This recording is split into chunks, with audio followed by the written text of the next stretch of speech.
मसीहा डीएमएफ गोटे सरकार स्वतंत्र आईन रे परिणत होता से गठन करा गोटे डिस्ट्रिक्ट मिनराल फंड बोलिकी सेतबे मु ब्लॉक चेयरमैन थी सेतबे कलेक्टर एवं सुखीदार मान्यवर विधायक नीतिरंजन भराई महोदय थिले सेतबे कमिटी तैयारी होता खणीर पारिपार्श्विक 4 पंचायत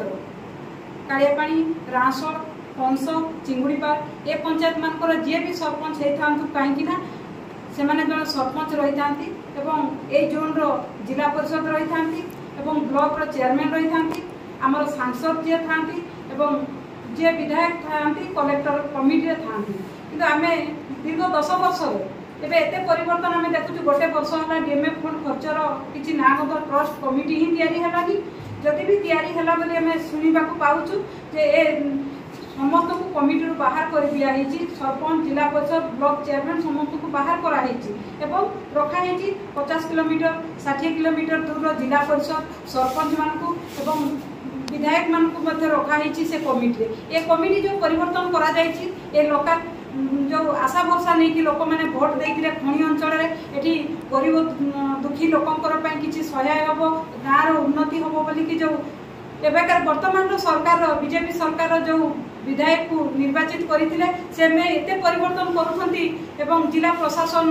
कलेक्टर मिसिकी जोटा कि कमिटी बाहर हो जाऊँगी खणी अंचल डिस्ट्रिक्ट मिनराल फंड को बाहर नहीं खर्च करने एठिकार प्रतिनिधि मैंने जो मैंने अच्छा बाद पड़ी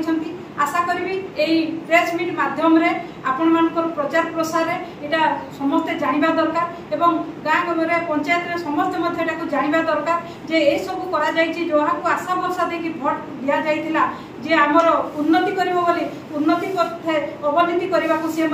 पछई नाहांती वर्तमान जे कि टुटुबल अछंती विधायक एवं आम ओडिशार मंत्री अछंती तेणु करके आशा करिवु ए जदि डिस्ट्रिक्ट मिनराल फंड जदि ट्रस्ट कमिटी को परिवर्तन करा न जाए आगामी दिन में ए खणी अंचल ए प्रत्येक खणी को आम समस्ते एठिकार बासिंदा सौरिक अंचल आम ये अखचक बंद करूँ और कौन सी प्रमाइट मुठे भी आम बाहर को छाड़बूनी आम बंद करूँ बोली आम दाबी रखुचु आज ये जो प्रेस माध्यम जिला प्रशासन से जानवा दरकार अच्छी जे डिस्ट्रिक्ट मिनराल फंड रे जो रेडियस भितर खर्च होबार अच्छी जो प्रतिनिधि मैंने प्रतिनिधित्व करती बात पकईकि से केमी ए कमिटी तैयारी करिसेंती जोटा कि गोटे निंदनीय आज ये जो कालियापाणी अंचल एटा गोटे निंदनीय घटना घटी जोटा कि समस्त मुहरे दुखर छाया खेली आशा करी यही जो प्रेस मीट माध्यम आपण मैंने लोक जानतु एवं प्रतिवाद ये सभा निश्चित भाव आम करूँ और प्रतिवाद करूँ जे लोकालिटी जे विधायक अच्छा मंत्री अच्छा जिला कलेक्टर अच्छा से जानवे जे ये लोकंर केते आनुगत्य रखी से कम कर निश्चित भाव आम प्रतिवाद करूँ और खणी अंचल बंद करूँ। धन्यवाद। प्रथम तो मुझे आपण स्वागत जनाऊँ आज प्रेस मीट को आम आज कहबार कथा जो डीएमएफ डिस्ट्रिक्ट मिनराल फंड 2015 मसीह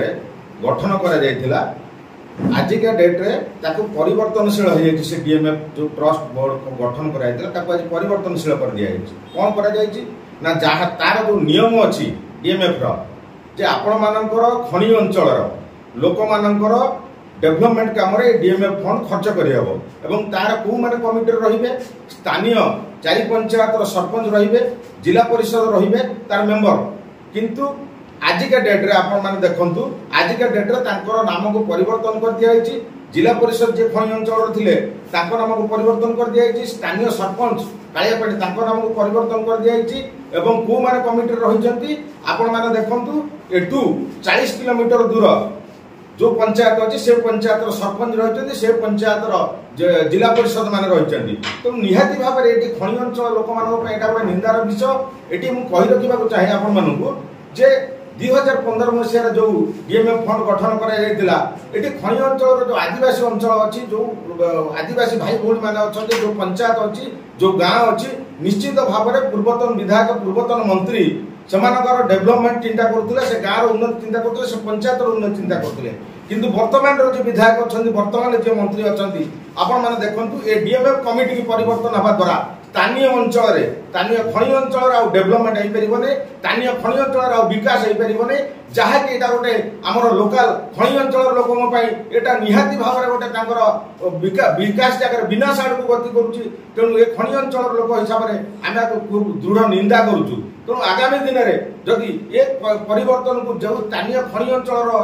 ପଞ୍ଚାୟତର ପ୍ରତିନିଧି ମାନେ କମିଟିରେ ଥିଲେ ତାଙ୍କୁ ଯଦି ନ ରଖାଯାଏ ତାହେଲେ ଆଗାମୀ ଦିନରେ ଆନ୍ଦୋଳନ ହେବ, ଭୟାବହ ରୂପ ନେବ। ତେଣୁ ଆଗାମୀ ଦିନରେ ଦାୟୀ ରହିବେ ଜିଲ୍ଲା ପ୍ରଶାସନ, ଦାୟୀ ରହିବେ, କଲେକ୍ଟର ଦାୟୀ ମଧ୍ୟ ରହିବେ। ତେଣୁ ଏଠି ମୁଁ ଆପଣମାନଙ୍କୁ କହି ରଖେ, ଯେଉଁ ଖଣି ଅଞ୍ଚଳରେ ହଇଜା, ଡାଇରିଆ, ମହାମାରୀ ଭଳିଆ ରୋଗ ବ୍ୟାପୁଛି, ଏଠି ଯେଉଁ ଖଣି ଗୁଡ଼ିକ ଅଛି ପାଖାପାଖରେ 10 ଗୋଟି 15 ଗୋଟି ଖଣି ଅଛି, ସେଠି ଯେଉଁ ଧୂଳି ଧୂଆଁ ବାହାରୁଛି, ସେଠି ଯେଉଁ କ୍ଷତିଗ୍ରସ୍ତ ଲୋକ ହେଉଛନ୍ତି, ଯେଉଁ ରୋଗରେ ପଡ଼ୁଛନ୍ତି, ତେଣୁ ଏଠିର ବିକାଶ କ'ଣ ହେଉଛି? ତେଣୁ ଏଠି ଗୋଟେ ସରକାର ଯେଉଁ କହିଥିଲେ ଯେ ଖଣି ଅଞ୍ଚଳର ଲୋକମାନଙ୍କ ପାଇଁ ପ୍ରଥମ ତାଙ୍କର ଡେଭଲପମେଣ୍ଟ କରାହେବ, ପ୍ରଥମ ସେ ଗାଁକୁ ପଞ୍ଚାୟତକୁ ବିକାଶ କରାହେବ। କିନ୍ତୁ ଆଉ ଗୋଟେ କଥା ଆପଣଙ୍କୁ କହି ରଖେ, ବର୍ତ୍ତମାନ ବିକାଶର ଧାରା ଯାଇକି ଧର୍ମଶାଳାରେ ଉଠିଲାଣି। ଏଠି ଯେଉଁ DMF ଫଣ୍ଡର କମିଟି ବର୍ତ୍ତମାନ ଧର୍ମଶାଳାର ବିଧାୟକ ଏଠି ରହିବେ, କମିଟିରେ ରହିବେ ଟ୍ରଷ୍ଟ ବୋର୍ଡରେ। ତେଣୁ ଏଇଟା ଗୋଟେ ଆମର ଯେଉଁ ଖଣି ଅଞ୍ଚଳର ଜନସାଧାରଣଙ୍କ ମନରେ ତୀବ୍ର ଅସନ୍ତୋଷ ବ୍ୟାପିଛି ଯେ ଆଗାମୀ ଦିନରେ ଏଇ ଲୋକମାନେ ରାଜରାସ୍ତାକୁ ଓହ୍ଲାଇବେ ଏବଂ ଆନ୍ଦୋଳନର ରୂପ ନେବ। ଏହାକୁ ବର୍ତ୍ତମାନ ଆପଣମାନେ ଦେଖନ୍ତୁ, ଖଣି ଅଞ୍ଚଳର ଲୋକମାନଙ୍କର ବର୍ତ୍ତମାନ ବିକାଶ ଆଉ ହେବାର ନାହିଁ। କାହିଁକି ନା ଯେହେତୁ କମିଟି ପରିବର୍ତ୍ତନ କରିଦିଆଗଲା, ଖଣି ଅଞ୍ଚଳର ଲୋକ ପ୍ରତିନିଧି କେହି ରହିଲେ ନାହିଁ ସେ ଜାଗାରେ। ତେଣୁ ତାଙ୍କର ବିକାଶ ହେବନି। ଲୋକମାନେ ଯେଉଁ ଆଶା ଭରସାରେ ଭୋଟ ଦେଇଥିଲେ, ଯେଉଁ ବର୍ତ୍ତମାନ ଯେ ବିଧାୟକ, ବର୍ତ୍ତମାନ ଯେ ମନ୍ତ୍ରୀ ଅଛନ୍ତି, ଯେଉଁ ଭରସା ତାଙ୍କର ଥିଲା ଯେ ଆମ ପଞ୍ଚାୟତ ଡେଭଲପ ହେବ, ଆମ ଗାଁ ଡେଭଲପ ହେବ, କିନ୍ତୁ ଏଠି ଡେଭଲପ ନାଁରେ ବିକାଶ କ'ଣ ହେବ ବିନାଶ ଆଡ଼କୁ ତାଙ୍କୁ ଠେଲି ଦିଆଗଲା।